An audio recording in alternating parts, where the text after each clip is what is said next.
સ્વાધ્યાય 6.3 દાખલા નંબર 19 વક્ર x² + y² - 2x - 3 = 0 છે અને એમાં તમને કીધેલું છે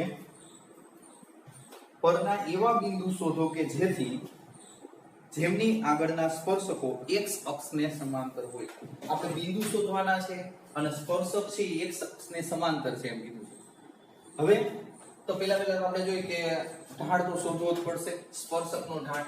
તો આપણે અહીં કહી શકીએ કે ઢાળ આપણે શોધવાનો છે. ઢાળ તો અહીં આપણે લખીએ y સીધો નથી, આપણે therefore 2x 2y dy by dx - 2 = 0. આનું 2x આ 2y y નું dy by dx અને -2 3 નું 0 થઈ જશે, -3 નું. હવે આપણે જોઈએ કે આખા સમીકરણને 2 વડે ભાગી નાખીએ તો x + y dy by dx -1 = 0. 1 ને ઓલી સાઈડ x ને ઓલી સાઈડ લઈ તો આપણે એમ કહી શકીએ કે આને y ગુણકમાં એટલે છેદમાં. તો ડાયરેક્ટ લખવું હોય તો dy by dx = 1 - x upon y. 1 - x 1 આ સાઈડ પ્લસ x માઈનસ થઈ જાય, y ગુણકમાં ભાગાકારમાં આવી ગયો. હવે આ તમને ઢાળ મળ્યો. ઢાળ. હવે સ્પર્શક છે x અક્ષને સમાંતર છે. તો આપણે જે સ્પર્શક x અક્ષને સમાંતર હોય તો આ સ્પર્શકનો ઢાળ છે. તો આપણે જે x અક્ષને સમાંતર તો ઢાળનું મૂલ્ય 0 થાય. બરોબર છે. અહીં સ્પર્શક x અક્ષને સમાંતર હોવાથી આપણે જોઈએ કે ઢાળ કેટલો થાય? ઢાળ 0 થાય અથવા તો 0 થાય. બરોબર. તો આપણે કહી શકીએ કે therefore 1 - x upon y = 0. therefore 1 - x = 0 અને therefore x = 1. હવે x = 1 વક્રમાં કિંમત મૂકીએ તો શું થાય છે? તો આપણે કહી શકીએ કે 1 + y -2 - 3 = 0. બરોબર છે. કિંમત મૂકી તો આપણે કહી શકીએ અહીં જુઓ 3 ને 2 5 -5 માંથી 1 બાદ એટલે -4 સામેની બાજુ જાય એટલે +4. રેડી. તો આપણે જોઈએ કે માગેલ બિંદુ શું થશે? 1 4. x યામ છે 1 છે અને y યામ છે 4 એટલે માગેલ બિંદુ 1 4 થશે. હવે આપણે જોઈએ કે આગળ દાખલા નંબર 19 છે. આ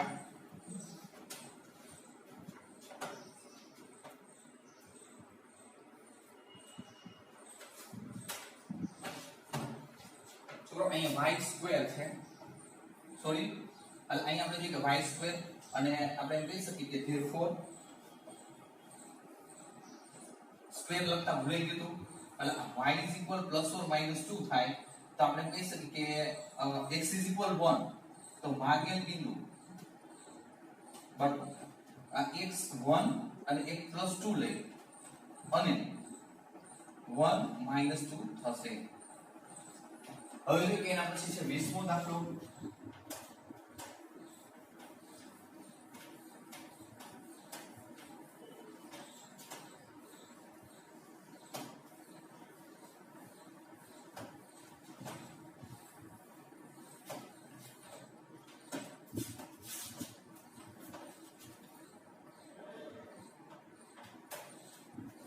દાખલા નંબર 20 વક્ર ay² x³ બિંદુ હવે જોઈ am² amq આગળ ના અભિલંબનું સમીકરણ મેળવો. હવે અહીંયા આપણે જોઈએ કે અભિલંબનું સમીકરણ મેળવવાનું કે છે. અભિલંબનું સમીકરણ તો પહેલા તો આપણે જોઈએ કે જે કાંઈ હોય એ ઢાળ શોધી લેવાનો, વક્રનો ઢાળ. તો આપણે ઢાળ શોધવા માટે આપણે શું કરશું કે વિકલન કરીએ તો a * 2y dy by dx આ 3x². બરોબર છે. આનું 2y dy by dx અને 3x². હવે બધું છેદમાં લઈ લો. therefore dy by dx = 3x² by 2ay 2ay. ક્યાં બિંદુએ? તો am² amq આપણે જો કે બિંદુએ લેવાનું છે. તો આપણે કહી શકીએ કે dy by dx am square am cube. તો આપણે જોઈએ કે એક્સિયમ તમને ખબર છે 3, આનો સ્ક્વેર કરશો એટલે a square m raise to 4 થશે. સોરી આમ બરોબર a square m raise to 4. હવે અહીંયા 2a ગુણ્યા y am ક્યુબ બરોબર છે. તો તમે જોઈ શકો અહીંયા બે વખત a ઉડી જાય છે, ત્રણ વખત આમ એટલે 3m બાય. હવે આપણે જોઈએ કે ઢાળ મળી ગયો છે તો આપણે શું શોધવાનું છે. 20મા દાખલામાં છે આપણે જોઈએ કે અભિલંબનું સમીકરણ માંગ્યું છે. અભિલંબ તો આપણને સ્પર્શકનો ઢાળ મળે છે. સ્પર્શકનો ઢાળ આપણે આ સ્પર્શકનો ઢાળ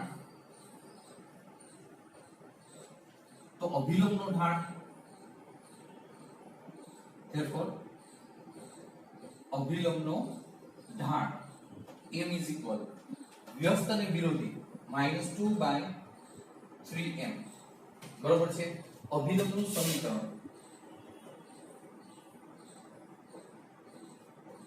y - y1 is equal m x - x1. y1 is equal to am cube m is equal to ढाल से -2/2m પછી x - x1 am સ્ક્વેર બરોબર. હવે 2m વડે અહીં ગુણશો therefore 2my - 2 am raised to 4 -2 વડે ગુણો -2x minus plus 2am square.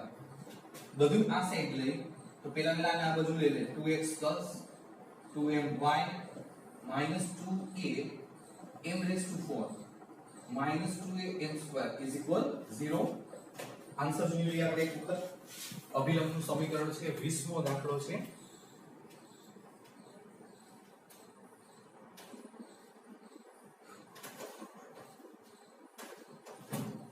Answer માં અહીં બાળકો જો અહીંયા 3 છે, મારી રીતે 2 લખાઈ ગયા છે તો અહીંયા આપણે જોઈએ કે અહીંયા આવશે 3m y અહીંયા 3 બરોબર છે 3am raised to 4 એટલે અહીંયા ફરી પાછું આપણે જોઈએ કે આ તો બરોબર છે. થોડી તકલીફ રહી ગઈ છે બાળકો અને ગરમી વધારે છે. 3my minus 3a m raised to 4 minus 2x minus plus 2am square બધું આ સાઈડ લઈ therefore 2x plus 3my minus 3am raised to 4 minus 2am square is equal 0. બધું આ સાઈડ લઈ લીધું. અહીંયા 2x plus 3my સામાન્ય નીકળે તો કહેલું છે તો am square તો અહીંયા 3 a નીકળી ગયા m સ્ક્વેર માઈનસ પ્લસ અહીંયા વધશે 2 am સ્ક્વેર સામાન્ય આવે 0 તો આપણે લખી શકીએ કે વધશે 2x plus 3my minus am square common નીકળશે 2 plus 3m square is equal 0. દાખલા નંબર 21નો દાખલો થોડોક હાર્ડ છે છોકરાનો સમજવામાં પણ અઘરો પડે એવો છે. મારી રીતે હું તમને રફ આકૃતિ સમજાવું છું એ પ્રમાણે હાલવાનું.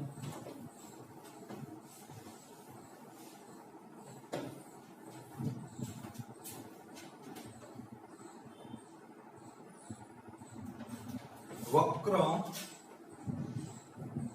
y is equal x cube plus 2x plus 6 Rekha x plus 14y plus 4 બરાબર 0 ને સમાંતર અભિલંબના સમીકરણ શોધો. તો બાળકો બહુ જ ધ્યાન રાખવું પડે. જો પેલા પહેલા તો તમને વક્ર સમજાવું. જો આ વક્ર કોઈ એક વક્ર છે, આ સ્પર્શક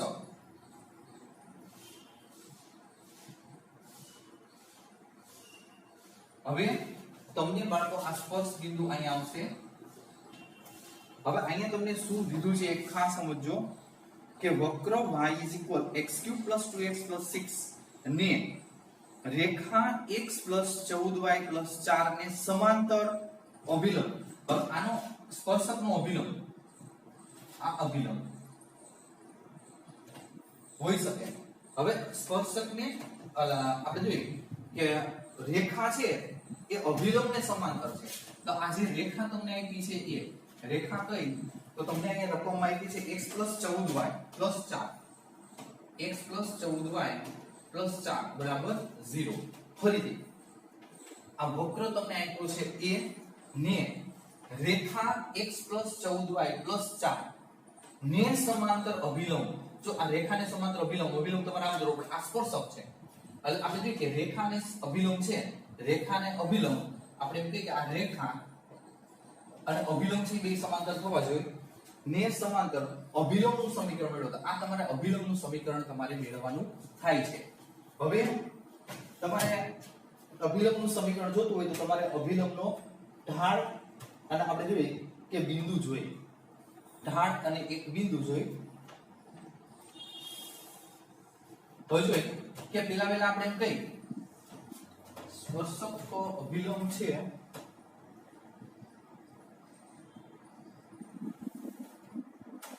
અભિલંબ બરોબર છે. હવે આપણે જોઈએ કે અહીંયા આપણે આ બે સમાંતર છે તો આપણે કહી શકીએ કે બેયના ઢાળ સરખા હોય તો પહેલા રેખાનો ઢાળ કે રેખા આપણે એમ કહીએ કે x + 14y + 4 બરાબર 0. તો આપણે એનો ઢાળ જોઈએ ઢાળ તો -a/b. તો આપણે શું કહી શકીએ કે -1/14. આ શેનો થયો? આ રેખાનો ઢાળ. રેખા અને આપણે કહીએ કે રેખા અને અભિલંબ સમાંતર હોવાથી તો બંનેના ઢાળ કેવા થાય? સરખા. તો અભિલંબનો ઢાળ આપણે જોઈએ કે -1/14 થશે. એટલે કે બે સમાંતર છે, બે કેવા છે? સમાંતર. એટલે આપણે એમ કહી શકીએ કે બેયના ઢાળ સરખા થશે. હવે આપણે જોઈએ તો આની ઉપરથી આ અભિલંબનો ઢાળ મળી ગયો. તો તમારે સ્પર્શકનો ઢાળ જોતો હોય તો સ્પર્શક છે જો અભિલંબને લંબ હોય તો આપણે જોઈએ કે સ્પર્શકનો ઢાળ વ્યસ્ત અને વિરોધી, કારણ કે એકબીજાને લંબ છે. જો સ્પર્શક અને અભિલંબ લંબ હોય તો વ્યસ્ત અને વિરોધી એટલે કે 14 થશે. સ્પર્શકનો ઢાળ કેટલો થયો? 14. રેડી? હવે આગળ વધતા એમ કહી શકીએ કે આપણે જોઈએ કે સ્પર્શકનો ઢાળ મળી ગયો આપણે જોઈએ આની ઉપરથી. હવે આ વક્ર ઉપરથી ઢાળ વક્ર y તમને એવું છે x³ + 2x + 6 x³ + 2x + 6. તો અહીં શું કહી શકીએ? therefore dy/dx = 3x² + 2 3x² + 2.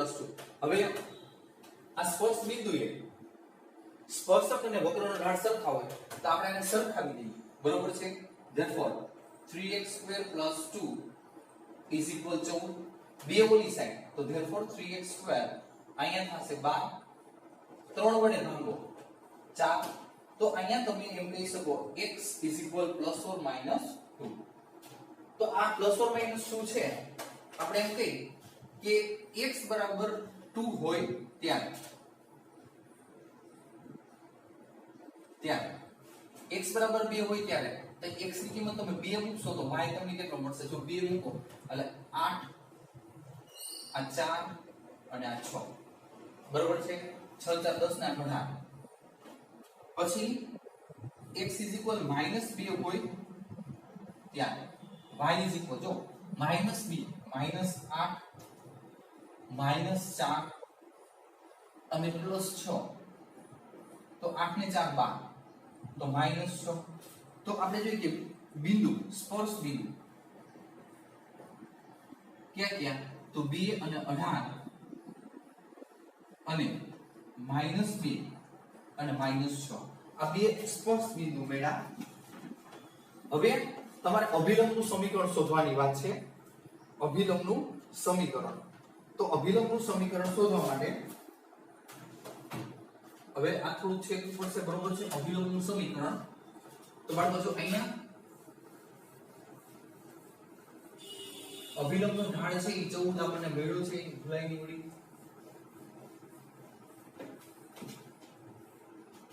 અભિલંબનું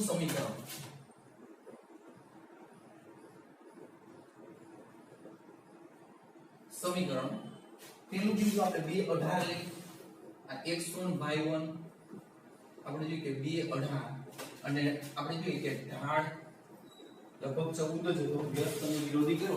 અભિલંબનો ઢાળ છે એ 14 છે.